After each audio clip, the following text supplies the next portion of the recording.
Well, hello everybody. Welcome to Jeff's Baking Blog. Today I'm going to be making what I call a rich chocolate cake. So this is a cake which is made with cocoa powder in the cake mixture, but with a nice rich chocolate ganache in the centre and over the top. And it's made with a lot of eggs. I'm using 6 egg yolks and 3 whole eggs. And that is going to be the raising agent in the cake, basically. So it's very easy to make, but it does take a little bit of time. I'll go on to the ingredients, and for the cake, as I mentioned earlier, I have 6 medium egg yolks, that would be large in the USA, and also 3 medium eggs whole, which would be large in the USA. And I'll put those into the same bowl because they're going to be used at the same time. Then I have 37 grams, which is 5 tablespoons of cocoa powder, 75 grams, which is half a cup, based on scooping packed flour into a 250 milliliter cup of plain flour. I have 150 grams, which is 3/4 of a cup of caster sugar, 75 grams, which is 5 tablespoons plus about a teaspoon of unsalted butter, which I'm going to melt and allow to cool down a little bit before I use it. And I have a good pinch of salt. And then for the ganache, I simply have 454 grams, 16 ounces of dark chocolate. That works out at about 2 cups, and I'm going to use 480 milliliters, which is another 2 cups of double cream in the chocolate. So I set those to one side for a minute.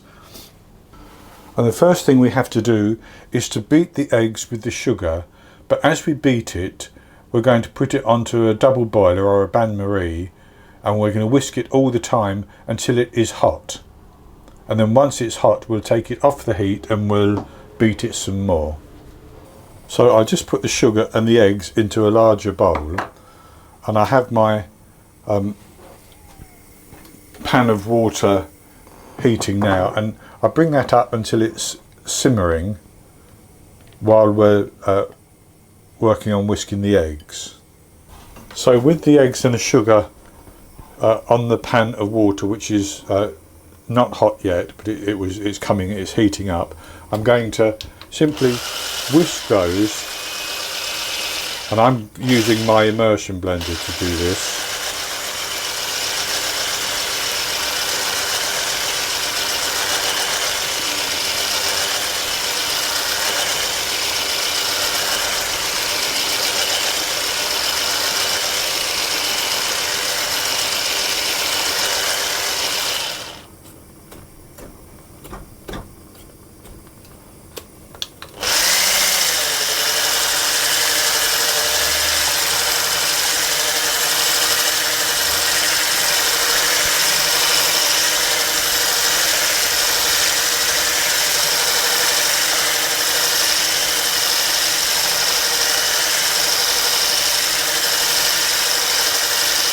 And of course you need to whisk all the time because you don't want the eggs to scramble.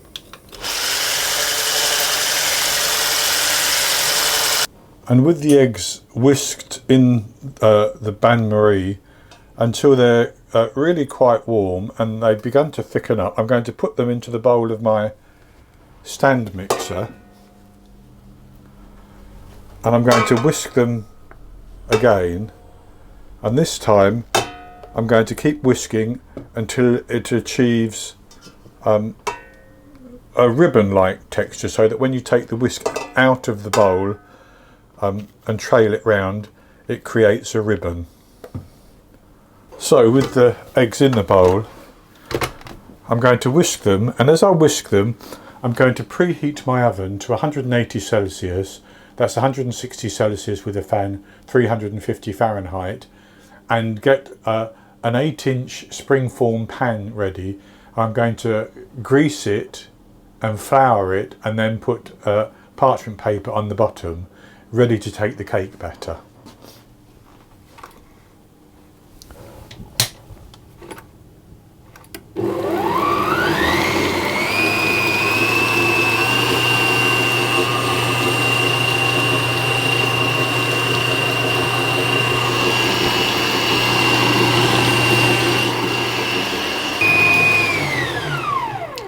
So that's now achieved ribbon stage, and I can probably show you that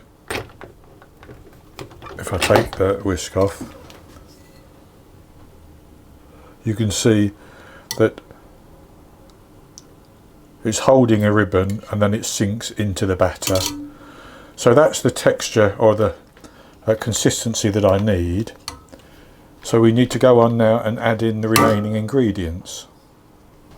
So what I'm going to do is I'm going to pour my melted butter into the eggs and sugar, and then I'm going to pour the cocoa powder and flour and salt in, and what I've done is I've sifted all of those together to make sure there are no lumps, and I'm simply going to fold that in until it's all combined.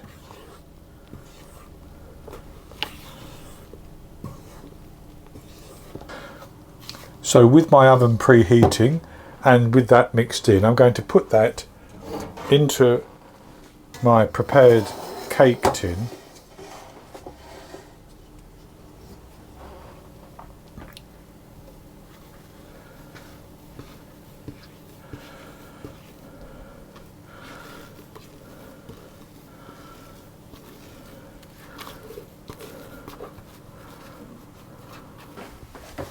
And with that in the tin, like that, I'm going to put that into the oven, and I'm going to bake it for about 30 to 35 minutes, and I'll test it with a skewer to make sure that it comes out clean and that it's baked through. Then I'll take it out of the oven and allow it to cool down for 10 minutes in the tin on a wire rack, and then I'll turn it out upside down onto a wire rack to cool completely. And as that's cooling, we will make our ganache. The cake has baked and I cooled it down for 10 minutes, then I turned it out onto a wire rack. So it's upside down, and I'm going to leave it upside down because I think that nice flat surface will be good for the chocolate ganache to go on. So what I've done in the meantime is I have just about melted my chocolate in a larger bowl, and I am heating my milk until it's almost to boiling point, and then I'm going to pour the milk into the chocolate and stir it around until it's all nice and smooth.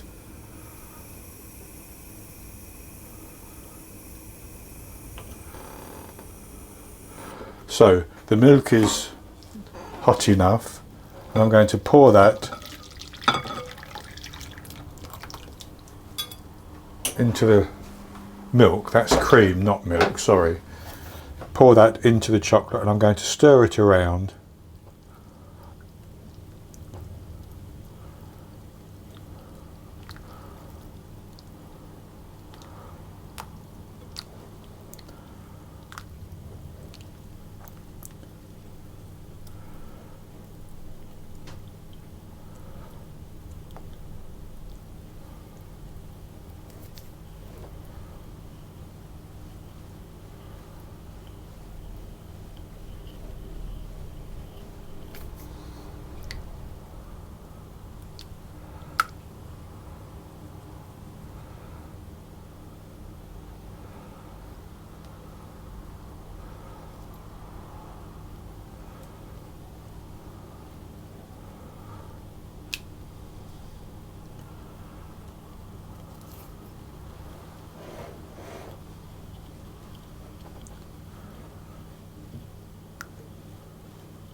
And as you can see, that's now nice and smooth.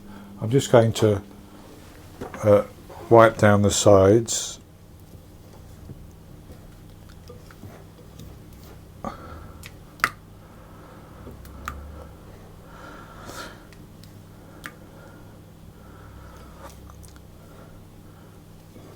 And that's good like that. Now I'm going to use about a third of that to go into the cake. I'm going to cut the cake horizontally into 2 layers and then spread about a third of this ganache onto the cake. So I want that to cool down until it's set. But for the other 2/3, I need to probably reheat that so that it's this running consistency, so that I can pour it over the top of the cake after I've layered it. So I'll leave this to cool down a little bit, and then I'll come back and we'll finish off by cutting the cake in half, putting the layer of ganache in the middle, and then pouring the remainder over the top. So I have cut my cake into 2 layers, just about even sizes, and I've taken the ganache, about 1/3 of the ganache, out of the fridge, and it's thickened up as it's cooled down. You can leave it longer if you want to. You could leave it until it's very hard, or quite hard, and then you could whip it, but I'm going to use it as it is, and I'm simply going to take some of that and spread it on half of the cake.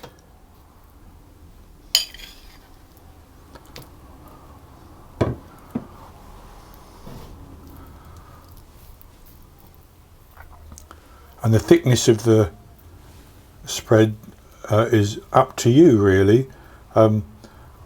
You could use more chocolate and more cream and make more ganache if you want to have a really thick layer in the middle, as well as having enough to spread over the side and the top. And I think that's probably a good enough thickness. So then I'm going to take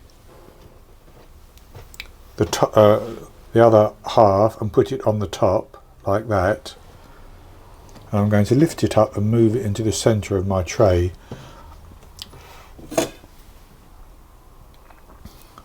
just like that. And for the remainder of the chocolate, I have it, I've kept it fairly warm so that I can put it onto the top and spread it over. So I'll take a ladle, and I've got it on a baking tray simply to catch any that drips off.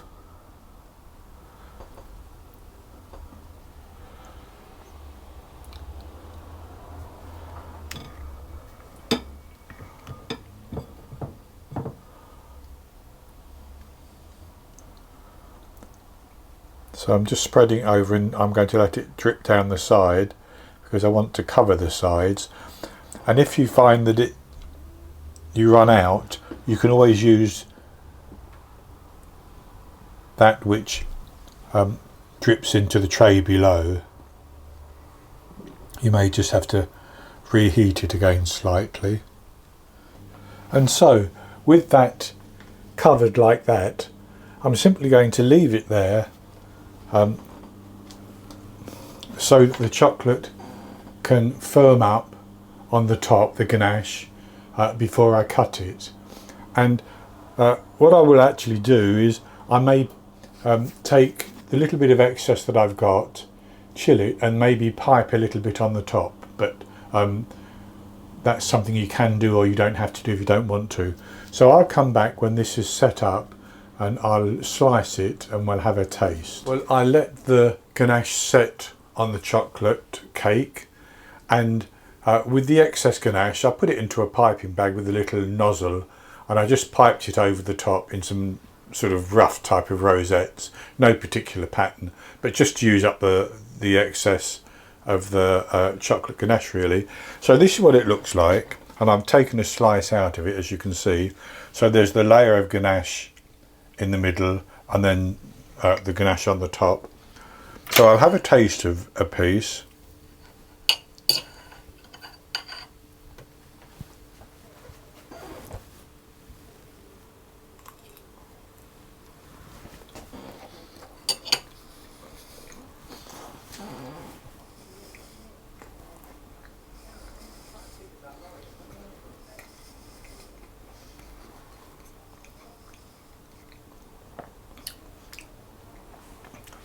So lovely deep chocolate flavour from all that ganache with the light soft spongy cake. Not overly sweet because there's no sugar in the ganache at all. If you wanted sugar in it, you could put a little bit of sugar, but I don't particularly need it. The sugar is in the cake itself. So this is actually not difficult to make, but it does take a little bit of time. So I've thoroughly enjoyed tasting this. I hope you've enjoyed the video, and if you have, please give me the thumbs up below and click to subscribe to my YouTube channel. In the top right hand corner of the screen there will be an eye that you can click on, which will take you to a link for this recipe, and I'll put a link below the video as well, and I'll be back with another recipe in the very near future. So until then, happy baking.